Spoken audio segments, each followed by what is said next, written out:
guys, this is Mac again. Welcome back. And in today's episode of Glock Mods, we're going to be getting rid of the factory Glock sights that come pre-installed on this Glock 19 handgun and replacing them with a high quality set of Warren Tactical carry sights. Now, if you shoot a Glock yourself or if you've ever purchased a Glock, you know that the factory plastic sights that come installed on these guns are utter garbage.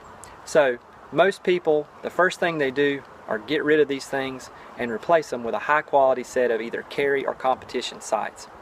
As you know, I'm a big fan of the Warren Tactical Dave Savigny sights. Today we're not going to be using those, but we will be using the Warren Tactical carry sights. They're a little bit more low profile. We're going to be using a fiber optic front, which I'm a big fan of. And the key point of this video is that we're not going to be using a sight pusher. Sight pushers are expensive and not a lot of people have them. So there are ways that you can install these sights safely and without marring or damaging the slide of your handgun. Today we're going to accomplish this in 5 to 10 minutes. So let's get started. Now you'll need to use a bench mounted vise to support the slide as you're tapping out the old sights and installing the new ones. And I use a couple of 2x4s with blue painter's tape to protect my slide. And after I've supported the slide, I tap out the old sights using a nylon punch. And these are available from some retailers online and also from Amazon, where I got these. And after you get your sights out, the best place for them is the trash can. Now here I have my new set of Warren Tactical sights that I bought from cpwsa.com. Chris Patty is a big supporter of 3-gun and also a local Georgian, so I do often get products from him. Here's the rear sight, a nice wide U-notch in this rear sight, beveled edges, which I think won't dig into your skin as much when you're concealing this handgun. And the first thing you need to do is to test fit the sight as it comes. And it should only go in probably 1/3 of the way before you meet resistance. And I'm going to test fit this by tapping on this nylon punch. And I do meet quite a bit of resistance here. So I'm going to tap this out and begin to custom fit or press fit the rear sight. Now, using a 3-sided or triangular file, I'm going to very gently start to file down the corners of the dovetail.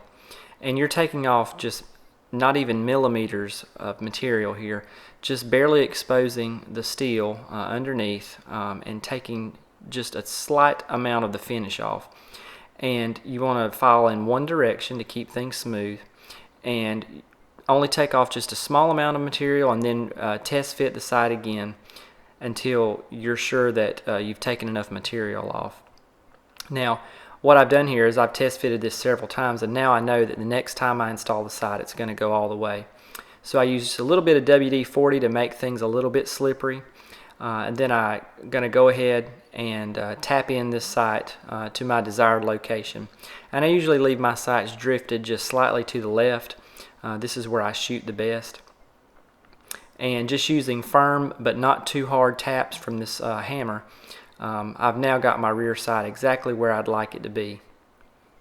Now the key point about using a nylon punch or a nylon tipped punch with either aluminum or brass bodies is that they won't damage the slide or the gun. They're soft enough that they won't leave marks, but also sturdy enough that you won't damage them or destroy them when using them. So these nylon punches that I found available on Amazon work just great. Now the last piece to installing the rear sight is to install the included Allen locking screw. It's a really small screw, and after I insert it about 3/4 of the way, I'll just dab just a small amount of Loctite on the screw. This will allow me to remove it again and adjust the sight after I take it out to the range if I am not quite shooting where I'd like to.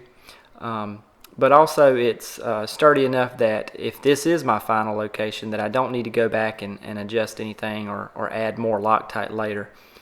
Now once my rear sight is installed, now I'm going to work on the front sight.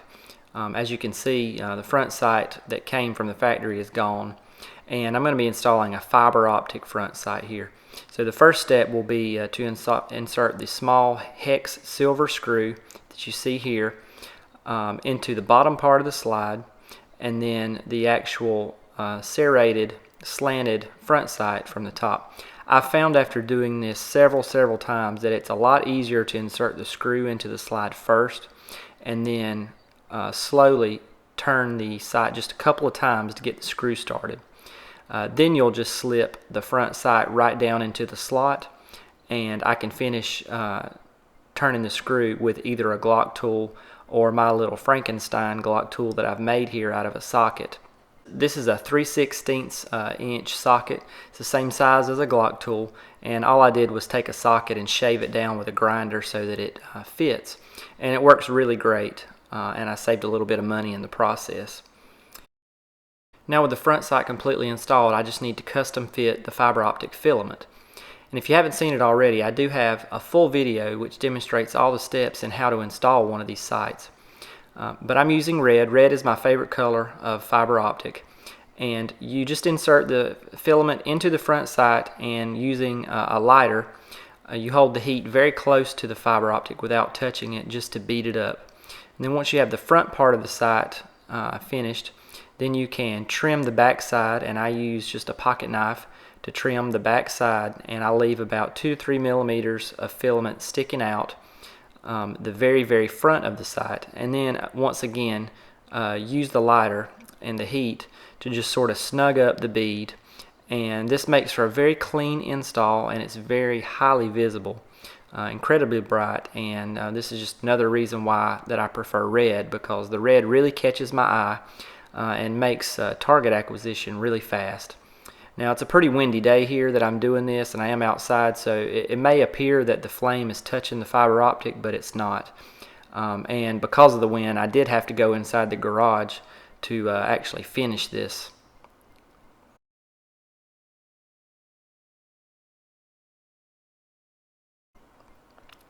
Now these sights are completely installed. As you can see, it makes for a really nice sight picture. The U-shaped notch on the rear is really fast, and the front red bead is really bright. Now it's just time to take this pistol out and shoot it.